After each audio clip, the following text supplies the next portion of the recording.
What is the most dangerous weapon in the world?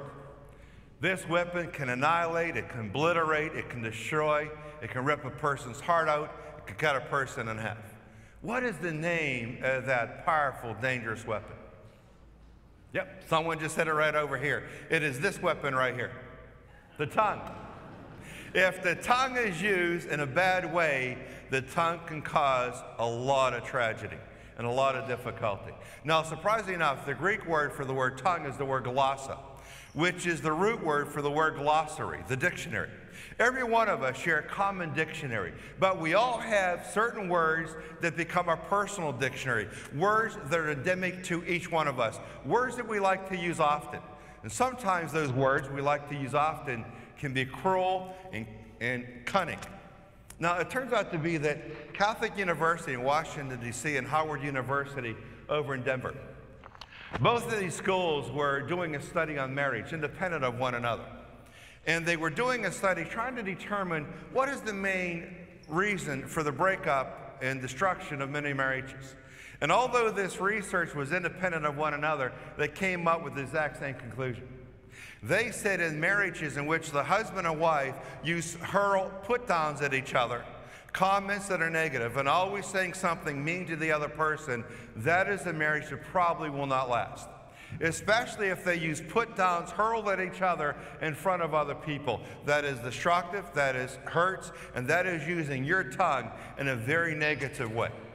Well, it turns out to be that today's gospel reading, which comes out of the 18th chapter of Matthew, verses 15 to 20, it brings out a very important principle known as the Matthew principle.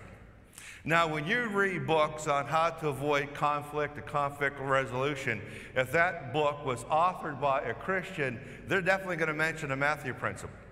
And if that book was authored by someone who's not a Christian, they're still probably going to mention the Matthew principle because it is an overriding premise to understand conflict resolution or prior to that, conflict avoidance. Let's take a look at the Matthew principle.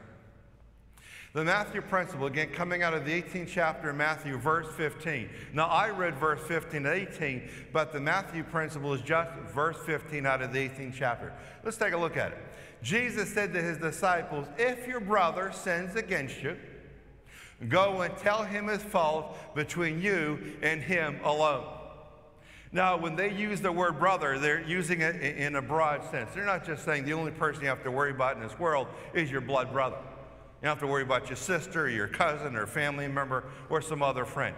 But brother refers to every human being on the face of this earth. So understanding brother in that context, what it's actually saying, when someone sins against you, anyone, someone else, what Jesus is also saying, go and tell that person their fault between you and him alone. So for the Matthew principle to work, it depends upon the circle being very small. The circle should look like this, a 2. And that means what? Someone does something wrong to you and you keep it between that person and yourself. Just 2 people involved, and it works like this. Someone hurts you, you walk up to that person and you confront them. Just be straightforward. Say, what you did, that hurt. Now, they might be embarrassed because maybe they're shocked about what they did. They're going to look at you and they're probably going to say, who did you tell? And you'll be able to say, well, I didn't tell anyone. Only 2 people know what you did. You the perpetrator, me the receiver, only 2 people. And they're going to be relieved that you never told another person. And they're going to be more apt in conflict resolution avoidance. They're going to be more apt to say to you, because only 2 people involved, I'm really glad you didn't tell anyone else. I am embarrassed what I did to you. And if you told other people, I'd be really embarrassed, but I thank you for not blathering it to the world. So they're going to say to you, okay, I am sorry what I did. I apologize. And you're going to say you're forgiven, and both of you can move on in life and resolve potential conflict. But a problem occurs nowadays when someone does something against you and then you decide to tell everyone you see in your local community. And then you call up everyone you know and you tell them, do you know what so-and-so did to me? And it's even more difficult. And it's something that everyone does, not just kids. But when you decide to send out a tweet on Twitter and tell all those folks what this person did to you, and then you decided to share it on your Facebook page, you might have 200 Facebook friends, but you tell on your Facebook what someone did to you, and all those folks who might have 200 friends, they tell all those people what this person did to you. Or you might fire off an Instagram. And then when you share all this information with all these people, now who all knows what that person did wrong? This group of people. The world. Everyone knows. Now, when you walk up to the person who hurt you, when you tell that person, you know, what you did that really, really hurt me, they're probably going to ask the same question. Who all did you tell? And you'll have to say, I told the world. I told everyone. And they're going to look at you because they're probably embarrassed because you were strong enough and courageous enough to walk up to that person and say, what you did hurt me, and probably they're feeling very embarrassed. But when they realize you told everyone, they're going to say what? Why didn't you come to me first? Why did you blab it to everyone? Now, everyone knows I am embarrassed. Now, my embarrassment is known by a multitude of people, potentially the whole world.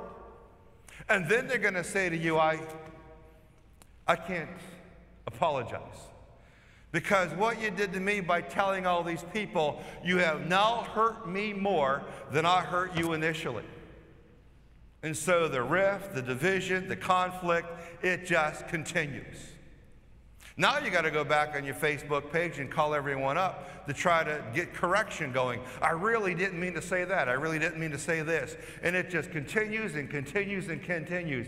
How many of your conversations are conversations based upon trying to rectify and clarify something you said or something you put on Facebook? And the truth of the matter is, you can't rectify, you can't clarify when you allow your tongue to speak words that should never have been spoken, when you allow your fingers to type words that should never have been printed and then fired off on the internet. The Matthew principle is a powerful, powerful little rule to follow. It says this. If you have a pen or a pencil, if you got some paper, you might want to write down the whole quote. If you can't remember it, then just write down the citation. It's the 18th chapter of Matthew, verse 15. Jesus said to his disciples, if your brother sins against you, go and point out his fault between you and him alone. Keep it between the two of you. Keep the circle small, just down to two people if you want to resolve that conflict. Now, I'll tell you what I'm going to do. I'm going to share it with you one more time. It's only going to increase the length of the Mass by 7.59 seconds. But I think it's worth it because this is the message.